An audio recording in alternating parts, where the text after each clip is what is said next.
Hello तो प्यारे बच्चों, स्वागत है आपका बड़ा भारत एजुकेशन प्लेटफॉर्म पर। देखिए, आज हम सबसे पहले हम पढ़ेंगे धात्विक ऑक्साइड। सबसे पहला जो हमारा पॉइंट है वो है धात्विक ऑक्साइड। देखिए, धात्विक ऑक्साइड इसको अपन मेटेलिक ऑक्साइड भी बोलते हैं। क्या बोलते हैं इसको? Metallic oxide. अब देखिए, धात्विक ऑक्साइड क्या होते हैं? जब अपन किसी धातु की अभिक्रिया, अपने पास कोई धातु है, उसकी अभिक्रिया जब अपन ऑक्सीजन से कराते हैं, O2 से कराते हैं, तब जो हमारे पास जो उत्पाद बनता है वो बनता है धात्विक ऑक्साइड बनता है। मेटेलिक ऑक्साइड का निर्माण होता है। और जो ये धात्विक ऑक्साइड होता है, इसकी जो नेचर होता है उसका क्षारीय नेचर होता है। कैसे नेचर होता है भाई इसका? क्षारीय नेचर होता है। तो मैंने ये पॉइंट लिखे भी हैं। देखिए, जब हम धातुओं की अभिक्रिया ऑक्सीजन से करवाते हैं तो धात्विक ऑक्साइड का निर्माण होता है। और धात्विक ऑक्साइड की जो प्रकृति होती है वो क्षारीय प्रकृति होती है। धात्विक ऑक्साइड की क्षारीय प्रकृति होती है। जैसे हमने यहाँ पर कॉपर धातु ली है और कॉपर धातु की हमने अभिक्रिया ऑक्सीजन से करवाई है और धातु ऑक्साइड बन गया कॉपर ऑक्साइड। उसके बाद मैंने बात की है जिंक की। जिंक धातु की अभिक्रिया मैंने ऑक्सीजन के साथ करवाई है और जो ऑक्साइड बना है वो बना है जिंक ऑक्साइड। उसके बाद मैंने मैग्नीशियम धातु ली है। मैग्नीशियम धातु की अभिक्रिया मैंने ऑक्सीजन के साथ करवाई है और जो उत्पाद बनता है वो बनता है मैग्नीशियम ऑक्साइड। तो इस प्रकार जब हम धातुओं की अभिक्रिया ऑक्सीजन से करवाते हैं तो अपन के पास जो उत्पाद बनता है वो बनता है धात्विक ऑक्साइड। और इसकी जो प्रकृति होती है वो क्षारीय प्रकृति होती है। तो हमने यहाँ पर लिखा भी है कि धातु ऑक्साइड क्षारीय प्रकृति के होते हैं, जो कि भाई एक इम्पोर्टेंट बात है कि धातु ऑक्साइड होते हैं वो क्षारीय प्रकृति के होते हैं। ठीक है। उसके बाद अपन बात करते हैं अधात्विक ऑक्साइड की। इसके बाद अपन बात करते हैं अधात्विक ऑक्साइड, नॉन मेटेलिक ऑक्साइड। अब देखिए, ये वो है, इससे पहले वाला है वो है धात्विक ऑक्साइड। अपन धातु की अभिक्रिया ऑक्सीजन के साथ करवा रहे थे। और जो अधात्विक ऑक्साइड है, इसमें हम अधातु जैसे हमारे पास बहुत सारी गैसें हो गई, कार्बन हो गया, nitrogen, hydrogen, helium, carbon, oxygen, ये सारी क्या है? अधातु हैं। जब अपन किसी अधातु की नॉन मेटल की अभिक्रिया जब अपन किसी कराते हैं ऑक्सीजन से कराते हैं तो हमारे पास जो उत्पाद बनता है वो अधात्विक ऑक्साइड बनता है। अधात्विक ऑक्साइड बनता है। और ये अधात्विक ऑक्साइड होता है, इसकी प्रकृति होती है भाई अम्लीय प्रकृति होती है। इसकी जो प्रकृति होती है वो अम्लीय प्रकृति होती है। तो हमने यहाँ पर लिखा है, जब अधातुओं की अभिक्रिया ऑक्सीजन के साथ करवाते हैं तब अधात्विक ऑक्साइड का निर्माण होता है। अधात्विक ऑक्साइड अम्लीय प्रकृति के होते हैं। कैसे प्रकृति के होते हैं भाई? अम्लीय प्रकृति के होते हैं। यहाँ पर मैंने कार्बनिक अधातु ली है और दूसरी जो अधातु ली है मैंने नाइट्रोजन ली है। जब मैं कार्बन की अभिक्रिया ऑक्सीजन के साथ करवाता हूँ तो मेरे पास जो उत्पाद बनता है वो कार्बन डाइऑक्साइड बनता है। और जब अब मैं नाइट्रोजन की अभिक्रिया ऑक्सीजन के साथ करवाता हूँ तो मेरे पास जो उत्पाद बनता है वो NO2 बनता है। और जो CO2 और जो NO2 हैं, ये दोनों ही अधात्विक ऑक्साइड होते हैं और इनकी जो प्रकृति होती है वो होती है अम्लीय होती है। आगे देखिए, जो अगला हमारा जो पॉइंट है वो है जो धात्विक ऑक्साइड होते हैं उनकी अम्ल के साथ है अभिक्रिया। अब देखिए, जो धात्विक ऑक्साइड होते हैं, मेटेलिक ऑक्साइड होते हैं, वो केवल अम्ल के साथ अभिक्रिया करते हैं, वो क्षार के साथ अभिक्रिया नहीं करते हैं। तो इसलिए मैंने यहाँ पर केवल उसकी अम्ल के साथ अभिक्रिया लिखी है, न कि क्षार के साथ। और जो अधातु ऑक्साइड होते हैं वो क्षारक के साथ अभिक्रिया करते हैं, वो अम्ल के साथ अभिक्रिया नहीं करते। मैंने क्या बोला? मैंने बोला कि जो धात्विक ऑक्साइड होते हैं वो अम्ल के साथ अभिक्रिया करते हैं, जबकि क्षार के साथ नहीं करते। और जो अधात्विक ऑक्साइड होते हैं वो अम्ल के साथ न करके क्षारक के साथ क्या करते हैं भाई? अभिक्रिया करते हैं। बस यही बात इसमें ध्यान रखनी है कि जो धातु ऑक्साइड होते हैं वो अम्ल के साथ अभिक्रिया करते हैं और अधात्विक ऑक्साइड होते हैं वो क्षारक के साथ अभिक्रिया करते हैं। तो मैंने यहाँ पर एक धात्विक ऑक्साइड लिया है, कॉपर ऑक्साइड। उसकी मैंने एक अभिक्रिया करवाई है हाइड्रोक्लोरिक अम्ल से, HCl से। तो जो मेरे पास जो उत्पाद बनता है वो लवण बनता है, जो है CuCl2, और साथ में बनता है पानी। जब अपन अधातु ऑक्साइड की अम्ल के साथ अभिक्रिया करते हैं तो हमारे पास लवण और जल का निर्माण होता है। उसके बाद देखिए, अधातु ऑक्साइड की क्षारक के साथ अभिक्रिया। तो यहाँ पर जो अधातु ऑक्साइड है वो है CO2 और इस अधातु ऑक्साइड की हम अभिक्रिया कर रहे हैं क्षारक से। क्षार हमने लिया है CaOH2। ये क्षार होता है भाई। देखिए, जिसके भी अंत में OH लगता है, OH आयन आते हैं, वो क्षार होता है। वो क्या होता है भाई, क्षार होता है। और जिसके अंदर हाइड्रोजन आयन होते हैं वो होता है अम्ल। यहाँ पर HCl है, इसके अंदर हाइड्रोजन है, इसलिए वो क्या है भाई, अम्ल है। क्यों है, क्योंकि जैसे ही अपन HCl को पानी में डालेंगे ये H+ आयन देगा। तो वे पदार्थ जो जलीय विलयन में H+ आयन देते हैं वो अम्ल होते हैं, और वे पदार्थ जो जलीय विलयन में OH- आयन देते हैं वो क्षार होते हैं। तो यहाँ पर HCl एक अम्ल है और CaOH2 वो एक क्षार है। क्यों है, क्योंकि जैसे अपन इसको जल में डालोगे ये OH- आयन देगा, तो ये क्षार है। इसलिए जब अपन इस क्षार की अभिक्रिया का धातु ऑक्साइड कराते हैं तो आपके पास लवण बनता है और साथ में क्या बनता है, जल बनता है। धातु ऑक्साइड, अधातु ऑक्साइड, दोनों की जब अभिक्रिया अपने एक की कराएंगे अम्ल से, दूसरे कराएंगे क्षारक से, तो हमारे पास दो उत्पाद बनते हैं, एक बनता है लवण और दूसरा बनता है जल। एक बनता है लवण, दूसरा बनता है जल। इस प्रकार धातु ऑक्साइड की अम्ल के साथ और अधातु ऑक्साइड की क्षारक के साथ अभिक्रिया होती है। इसके बाद देखिए जो हमारा अगला पॉइंट है वो है, अब देखिए जो ये पॉइंट है ये वैसे तो एक हेडिंग है, लेकिन मैंने इसको एक क्वेश्चन के रूप में करवाया है। अब वो क्वेश्चन के रूप में कैसे करवाया है इसको मैं एक बार पढ़ता हूँ लिस्ट से पहले, लेकिन इसको मैं साफ कर देता हूँ। तो देखिए ये क्वेश्चन क्या है, ये क्वेश्चन क्या है, देखिए जल में क्या है, जल में अम्ल विलयन विद्युत का चालन करता है। देखिए जैसे अपन यहाँ पर पानी लेते हैं, क्या लेते हैं, पानी, और इस पानी में अपन बैटरी लगा देते हैं। क्या लगा देते हैं भाई, बैटरी लगा देते हैं। ठीक है, बैटरी लगा देते हैं। यहाँ पर जो ये बैटरी का चलन बड़ा हो गया टर्मिनल, छोटा करते हैं अपन इसको। ठीक है, बैटरी का टर्मिनल क्या हो गया, छोटा हो गया। अब इसका जो ये सिरा है ये है बैटरी का धनात्मक सिरा है और ये है ऋणात्मक सिरा है भाई। जब अपन इस पात्र के अंदर जल लेते हैं, ठीक है, और यहाँ पर बीच में बल्ब लगा देते हैं भाई, क्या लगा देते हैं, बल्ब। जब अपन यहाँ पर बैटरी का स्विच ऑन करते हैं और तो देखते हैं कि जब अब इसके अंदर पानी डालते हैं इस विलयन के अंदर, और ये पानी भी शुद्ध पानी होगा। पानी भी कैसा होगा भाई, यहाँ पर है शुद्ध।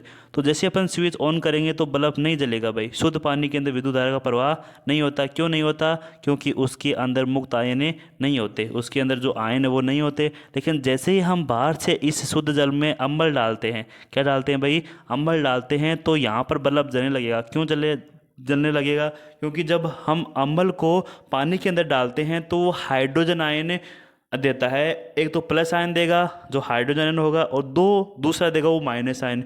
दो विपरीत आयन होने के कारण यहाँ पर आयनों का प्रवाह होने लग जाएगा। दो विपरीत आयन आ जाएंगे जिसके कारण विद्युत का प्रवाह वो आराम से हो जाएगा। तो शुद्ध जल में जब अपन विद्युत धारा प्रवाहित करते हैं तो विद्युत धारा का प्रवाह नहीं होता, और इस मिलियन में अपन को इस पूरे परिपथ में अपन को बल्ब जलने को नहीं मिलेगा। और जैसे ही अपन इसमें अम्ल डालते हैं उसके बाद अपन स्विच को ऑन करते हैं तो देखते हैं कि बल्ब जलने लग जाता है। क्यों जलता है, क्योंकि जो हमने अम्ल डाला है वो आयनों में टूट जाता है, और आयनों में टूटकर वो दो विपरीत आयन बनाता है, एक प्लस दूसरा माइनस। दो विपरीत आयन होने के कारण इनमें विद्युत धारा का प्रवाह वो आसानी से हो जाता है। इसलिए जो जल में अम्ल का विलयन है विद्युत धारा का वो चालन करता है, विद्युत का वो चालन करता है। मैंने इस बात को यहाँ पर समझाया भी है। देखिए यहाँ पर मैंने एक पात्र लिया है, एक बीकर लिया है जिसमें मैंने पानी डाल दिया। इसमें रबर का एक कॉर्क है, इस रबर की कॉर्क में मैंने 2 कीले लगा दी। क्या लगा दी भाई, 2 कीले लगा दी। फिर इनको बैटरी के साथ और स्विच के साथ जोड़ दिया, बैटरी और स्विच के साथ जोड़ दिया। ये बीच में क्या लगा दिया, मैंने बल्ब लगा दिया। ठीक है, अब जैसे ही मैं इसमें पहले पानी डालता हूँ, पानी डालूंगा, स्विच को ऑन करूँगा तो बल्ब नहीं जलेगा। क्यों, क्योंकि पानी जो शुद्ध पानी होता है उसके अंदर विद्युत धारा का प्रवाह नहीं होता। लेकिन जैसे मैं इसके अंदर अम्ल डाल दूंगा तो विद्युत धारा का प्रवाह हो जाएगा और बल्ब जलने लग जाएगा। तो इस प्रकार जो अम्ल होते हैं वो विद्युत का चालन करते हैं किसी जलीय विलयन के अंदर। ठीक है, और शुद्ध अवस्था में जो पानी होता है विद्युत का चालन वो नहीं करता। समझ में आ गई बात है। आगे बढ़ते हैं अपन अगले पॉइंट के अंदर। देखिए यहाँ पर मैंने इसकी हिंदी भी लिखी है इसे प्रश्न की। मैं बीकर में हाइड्रोक्लोरिक अम्ल H2SO4, ठीक है, NaOH COH2 आदि डालने पर विद्युत का चालन होगा अर्थात बल्ब जलेगा। परंतु जब हम जल में ग्लूकोज एथेनॉल डालते हैं तब बल्ब नहीं जलेगा। अब देखिए जब अपन इस विलयन के अंदर पूरा परिपथ तैयार कर देंगे, बैटरी, स्विच, बल्ब और कोर की सहायता से क्या लगा देंगे, कीले लगा देंगे, तो क्या होगा, क्या जब अपन इसके अंदर अम्ल डालेंगे ना, ये अम्ल या क्षार डालेंगे तो ये आयनों में टूट जाएंगे, दो विपरीत आयन आ जाएंगे जिसके कारण विद्युत का प्रवाह हो जाएगा। ठीक है। लेकिन जैसे अपन इसमें ग्लूकोज डाल देंगे, एथेनॉल डाल देंगे, तो होगा क्या, ये आयनों में नहीं टूटेंगे, और आयनों में नहीं टूटने के कारण इसमें विद्युत धारा का प्रवाह नहीं होता। इसका जो मुख्य रीज़न यही होता है कि जो आयनों में टूट जाएगा ना, उसमें तो विद्युत का प्रवाह होगा, और जो आयनों में नहीं टूटेगा उसमें विद्युत का प्रवाह नहीं होगा। यहाँ पर ग्लूकोज और एथेनॉल डालने पर विद्युत का प्रवाह नहीं होता। ठीक है। चित्र अनुसार इसकी वैसे थ्योरी, आप इसको एक बार रीडिंग मान लेते हैं। चित्र अनुसार एक बीकर लेते हैं, इसमें रबर की कोर की सहायता से 2 किलो को लगा देते हैं। ठीक है, लगा दिए, और इन किलो को 6 वोल्ट की बैटरी मतलब स्विच के साथ जोड़ देते हैं। इस बीकर में शुद्ध जल डालकर स्विच ऑन करते हैं, तब बल्ब नहीं जलता है। जब शुद्ध पानी में डालते हैं तब बल्ब नहीं जलता, परंतु जब इस जल में विलयन में अम्ल या क्षार डालते हैं तो बल्ब जलता है। अर्थात अम्ल या डालने पर यह जलीय विलयन में हाइड्रोनियम आयन का निर्माण करता है। हाइड्रोनियम आयन देखिए, ये मैंने बताया कि जैसे अपन अम्ल को डालेंगे तो H+ आयन देगा। कि कौन सा आयन देगा भाई, H+ आयन देगा। इसको मैं एक बार साफ कर देता हूँ। जब देखिए, जब अपन पानी के अंदर किसके अंदर H2O के अंदर, पानी के अंदर क्या डालते हैं अपन, अम्ल डालते हैं। जैसे अपन यहाँ पर HCl अम्ल डाल दिए, जैसे अपन पानी के अंदर HCl अम्ल डालेंगे तो ये एक प्लस और माइनस आयन में टूट जाएगा। ठीक है। अब जो प्लस आयन है ये इसे पानी के साथ जुड़ जाएगा और H3O+ आयन का निर्माण करेगा। किस आयन का निर्माण करेगा भाई, H3O+ आयन का निर्माण करता है। H3O+ आयन का निर्माण करता है, जो कि एक हाइड्रोजन आयन से बनता है जल के साथ जुड़ने से। तो ये प्लस वाला चार्ज है, और दूसरा जो माइनस वाला चार्ज है वो Cl- चार्ज है। दो विपरीत आयन हो गए, इनके कारण विद्युत धारा का प्रवाह होता है। यहाँ पर बोला है कि अम्ल डालने पर जलीय विलयन में हाइड्रोजन आयन का निर्माण होता है, जिससे विद्युत का चालन होता है। ठीक है। उसके बाद अपन आगे बढ़ते हैं। इसके अंदर इसमें मैंने आगे लिखा है कि जलीय विलयन में ग्लूकोज एथेनॉल डालने पर विद्युत का चालन नहीं करते। क्यों, ये अभी आयनों में विभाजित नहीं होते, इसलिए नहीं करते। अब देखिए हाइड्रोजन आयन, जैसे हाइड्रोजन आयन जानते हैं, H3O+ हाइड्रोनियम आयन होता है। H3O+ होता है, वो हाइड्रोनियम आयन होता है। अब देखिए अम्ल युक्त, इसकी परिभाषा देखते हैं। अम्ल युक्त जलीय विलयन में H+ आयन के अलावा एक और आयन होता है जिसे हाइड्रोनियम आयन कहते हैं। जैसे H+ है वो H2 के साथ जुड़ेगा, और H3 यहाँ पर प्लस ही आएगा भाई, H3O+ आयन का निर्माण करेगा, जिसे अपन हाइड्रोनियम आयन कहते हैं। जो अगला हमारा जो पॉइंट है वो है भाई pH स्केल। अगला जो हमारा पॉइंट है वो है pH स्केल। इस चैप्टर का ये pH स्केल है वो महत्वपूर्ण पॉइंट है भाई। महत्वपूर्ण क्या है भाई, पॉइंट है इस चैप्टर का। तो इसको आपको बड़े ध्यान से कवर करना है pH स्केल को, और अपन इसको आराम से पढ़ने वाले हैं। देखिए pH स्केल, आपके पास कोई भी विलयन है, कोई भी क्या है भाई, आपके पास है अम्लीय विलयन है, जिसके अंदर क्या है भाई, हाइड्रोजन आयन उपस्थित है। उन हाइड्रोजन आयन की मात्रा यानी कि सांद्रता ज्ञात करने के लिए एक स्केल विकसित किया गया है भाई। एक स्केल विकसित किया गया, एक फुट्टा ऐसे अपन बोल सकते हैं, एक स्केल या फुट्टा विकसित किया गया, उसे अपन बोलते हैं pH स्केल। मतलब pH स्केल होता है ना, वो हाइड्रोजन आयन, जो हाइड्रोजन आयन होते हैं उनकी मात्रा यानी कि उनकी सांद्रता ज्ञात करने के लिए इसको उपयोग में लिया जाता है। इसकी हाइड्रोजन आयन की सांद्रता ज्ञात करने के लिए ही एक स्केल विकसित किया गया है, जिसे अपन pH स्केल कहते हैं। ठीक है। तो इसको अपन इसकी थ्योरी पढ़ते हैं एक बार। किसी जलीय विलयन में उपस्थित हाइड्रोजन आयन की सांद्रता ज्ञात करने के लिए, किसी जलीय विलयन में अपन हाइड्रोजन आयन की सांद्रता ज्ञात करने के लिए स्केल विकसित किया गया, एक स्केल विकसित किया गया है, जिसे अपन pH स्केल कहते हैं, जिसे अपन क्या बोलते हैं, pH स्केल बोलते हैं। आगे देखिए pH स्केल कहते हैं। ठीक है। इसके बाद अपन ने इसको साफ कर देते हैं एक बार, थोड़ा सब्र रखिए। इसके बाद अपन बात करते हैं आगे। इसमें देखिए, इसमें जो P है वो सूचक है भाई। जो P है वो क्या है भाई, वो सूचक है। एक P क्या है, एक सूचक है, जिसका एक इससे पुसास शब्द निकलता है, जिसका अर्थ होता है शक्ति। वैसे इसका थोड़े वाला पोर्शन है, pH में P सूचक है, जिससे पुसास, ये यहाँ पर पुसास लिखा है भाई, क्या लिखा है ये, पुसास, पुसास शब्द निकलता है जिसका अर्थ होता है शक्ति। तो इसमें जो पुसात शब्द निकलता है पी से, उसका जो अर्थ होता है वो होता है शक्ति। अब देखिए जो पीएच स्केल होता है उसका एक पैमाना होता है। पीएच स्केल क्या होता है कि रेंज होती है, एक पैमाना ही होता है पीएच स्केल ये।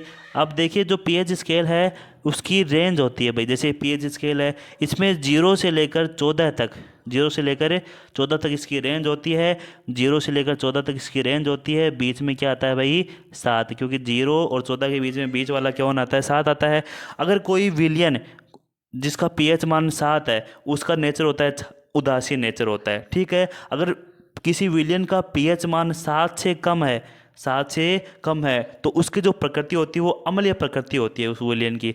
और अगर किसी विलियन का पीएच मान 7 से क्या है भाई ज़्यादा है, 7 से क्या है भाई ज़्यादा है, पीएच मान 7 और 14 के बीच में है, तो उस विलियन की जो प्रकृति होती है वो क्षारीय प्रकृति होती है। अगर 7 है पीएच मान किसी विलियन का तो जो प्रकृति होगी उसकी उदासीन होगी। अगर 7 से कम है तो उसकी प्रकृति अम्लीय होगी, और 7 से ज़्यादा है तो उसकी जो विलियन की प्रकृति होगी वो क्षारीय होती है। इन्हीं बातों को मैंने यहाँ पर लिखा है। तो देखिए किसी विलियन का पीएच मान यदि 7 से कम है, 7 से क्या है भाई कम है, तो उसकी जो प्रकृति होती है वो क्या होती है अम्लीय होती है। अगर पीएच मान 7 से कम है ना तो उसकी जो प्रकृति होगी वो अम्लीय होती है। अगर 7 से अधिक है तो क्षारीय हो जाएगा। अगर 7 है उसकी प्रकृति तो उसकी प्रकृति होती है उदासीन। 7 वाला उदासीन, 7 से कम अम्लीय और 7 से ज़्यादा हो जाएगा वो क्षारीय हो जाएगा, ठीक है। उसके बाद देखिए जो पीएच स्केल की जो रेंज होती है वो 0 से लेकर 14 तक होती है। पीएच स्केल द्वारा किसी विलियन का 0 से लेकर 14 तक मान ज्ञात किया जा सकता है। और देखिए ये आपकी 10वीं क्लास में बस थोड़ा सा ही है, लेकिन जैसे अपन 11वीं 12वीं में जाते हैं तो अलग अलग टेम्परेचर पर अपन पीएच का जो परास है वो बदल जाती है, ठीक है। अब यहाँ पर मैंने एक इसकी स्केल का एक डायग्राम भी बनाया है यहाँ पर, इसको अब अपन ध्यान से देखेंगे। देखिए यहाँ पर मैंने एक स्केल बनाया है, इस प्रकार मैंने एक इस प्रकार इसका स्केल बनाया है, ठीक है।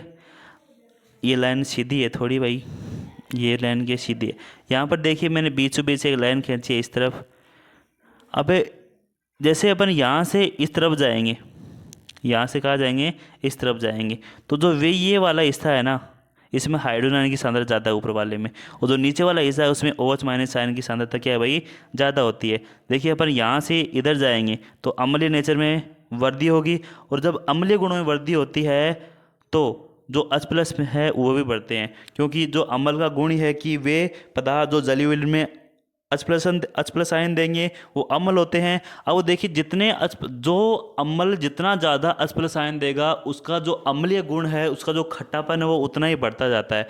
तो जैसे अपन 7 से इधर जाते हैं तो विलयन की प्रकृति अम्लीय हो जाती है। अगर प्रकृति अम्लीय होगी तो सीधी सीधी बात है कि जो हाइड्रोजन आयन है उनकी सांद्रता में क्या होती है वृद्धि होती है। जब अपन इस तरफ से इस तरफ जाते हैं ना तो यहाँ पर हाइड्रोजन आयन कम है, इधर जाएंगे तो हाइड्रोजन आयन की जो सांद्रता है वो क्या होगी उसमें वृद्धि होती है। हाइड्रोजन आयन की जो सांद्रता में क्या होगी वृद्धि होगी। और जब अपन इस तरफ से इस तरफ जाएंगे तो जो OH माइनस आयन है उसकी सांद्रता में वृद्धि आती है। क्यों आती है? क्योंकि जो 7 वाला जो होता है बीच का उसकी प्रकृति उदासीन होती है, 7 से ज़्यादा क्या होती है क्षारीय होती है। 7 से ज़्यादा क्या होती है क्षारीय। और क्षार का गुण ये होता है कि जब अपन क्षार को किसी जलीय विलयन में डालते हैं तो वो OH माइनस आयन देता है। कौन सा आयन देता है भाई? OH माइनस आयन देता है। तो जैसे जैसे अपन 7 से इधर जाएंगे तो उसके जो क्षारीय गुण है वो वृद्धि होगी। अब क्षारीय गुण में वृद्धि के साथ तथा उसमें OH माइनस आयन त्याग करने की क्षमता भी क्या होगी ज़्यादा होगी। उसके अंदर OH माइनस आयन भी क्या होंगे ज़्यादा उपस्थित होंगे। तो जब इस तरफ से इस तरफ जाएंगे ना, इस तरफ से इस तरफ, तो जो OH माइनस आयन है उसकी सांद्रता में क्या होती है वृद्धि होती है।